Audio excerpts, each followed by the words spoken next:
It will never happen. Not today, not tomorrow, not ever. Not ever. You're in the Beatles, but what have you been doing ever since? Because it's that long since I've seen you. I've been being an ex-Beatle. Well, yeah. No, I've seen you since... I haven't seen you probably since 71, 72. I've been Beatling about still. You know, being sued, record companies, making albums, going on holiday, being divorced, all kinds of exciting things. Because we haven't seen much really in England, so I thought, well, if we could sort of go back really to the end of the Beatles, and, for example, Something, the effect that Something had. Yeah, that was a nice one. 150 cover versions of that. In fact, that's a good thing. I bet you never heard the James Brown version. James Brown. Did you ever expect that song to be... No. I wrote that in Abbey Road when we were making the White Album. The album that's called the White Album. I wrote it at that time. And again, that's funny because when you write songs, everything in a way sounds familiar, and the more catchy it is, the more familiar it sounds. This also relates to, I suppose, what we'll talk about, My Sweet Lord's suit. But writing Something, I wrote the main part of that. And then I sort of just put it on ice for about 6 months because I thought, that's too easy. It sounds so simple. It must be something, because once I got into writing it, the first change, da-da-da-da-da-da, once I made that change, everything followed, just da-da, all those chord changes. So I thought it must be something else, but it wasn't. And I gave that song to Joe Cocker about a year before I did it. And then it took him that long to do it. By the time he did it, I'd have done it on Abbey Road. And so that must have been the most successful song you'd had to date. That, and I think Here Comes the Sun, and what else?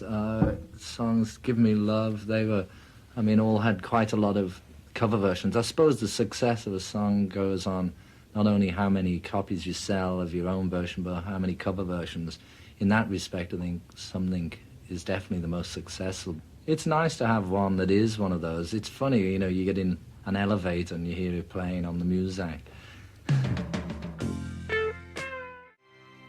Was that really a kind of beginning of a new phase for you? Because it was always said that you felt a certain amount of frustration within the Beatles because you weren't getting as much of your material across as perhaps you'd like to have done. Yeah, that was difficult, particularly towards the last few years when I was writing a lot of songs, John and Paul continued writing, and Ringo also started writing a few more. And it was difficult, an album had average about 12 titles on it, and it was hard to get songs in. That's why All Things Must Pass had so many on it, because it was like being constipated for years and suddenly being able to let loose, And I did All Things Must Pass basic tracks, 17 of them, just one after another, and I suddenly thought I'd better check out and see what I've got here, and I found I had 17 tracks. Then I had to decide which ones to use, and in the end I thought, well, I'll use them all, because a lot of them were a backlog in order to clear the way for what I was writing at that time and for the future. I used all of the songs. How long, can you remember now how long they went back, how long you'd had them? Well, some from probably 66, 67.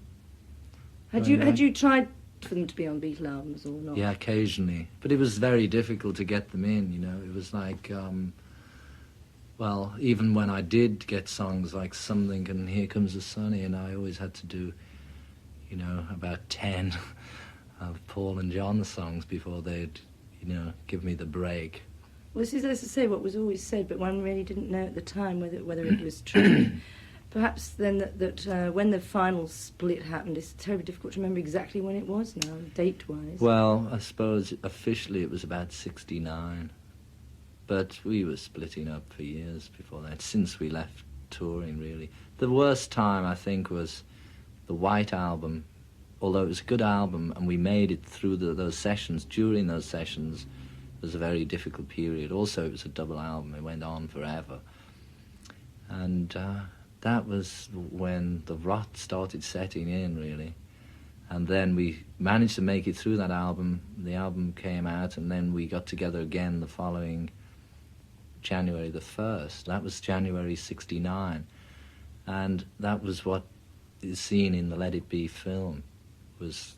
That starts at Twickenham Studios was January the 1st, and straight away it was back into the old routine. Being together for so long, one of the problems became that we pigeonholed each other.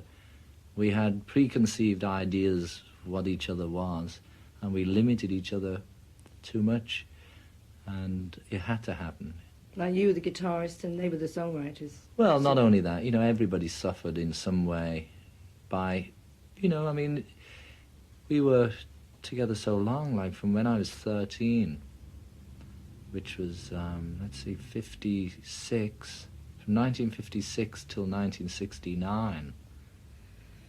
People, particularly in the States, they think of the Beatles from 64, but it was 20 years ago, around about this time now, 20 years ago when John, Paul and I started playing together. That really dates us. It's extraordinary, really, isn't it? So presumably when, as I say, the final split came, perhaps it was easier for you than Paul or John or Ringo to cope with it. I don't know, really. It was a real relief in a way for me.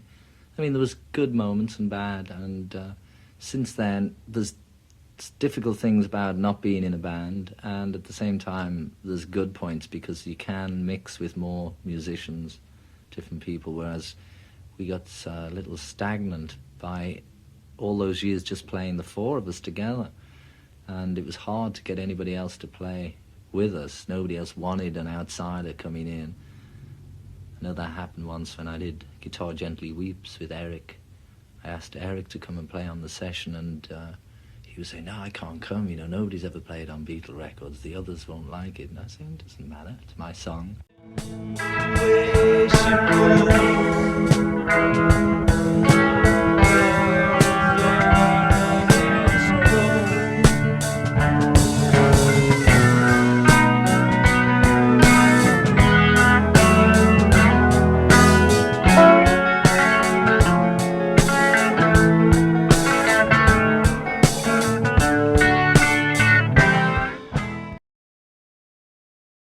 It will never happen. Not today, not tomorrow, not ever. Not ever.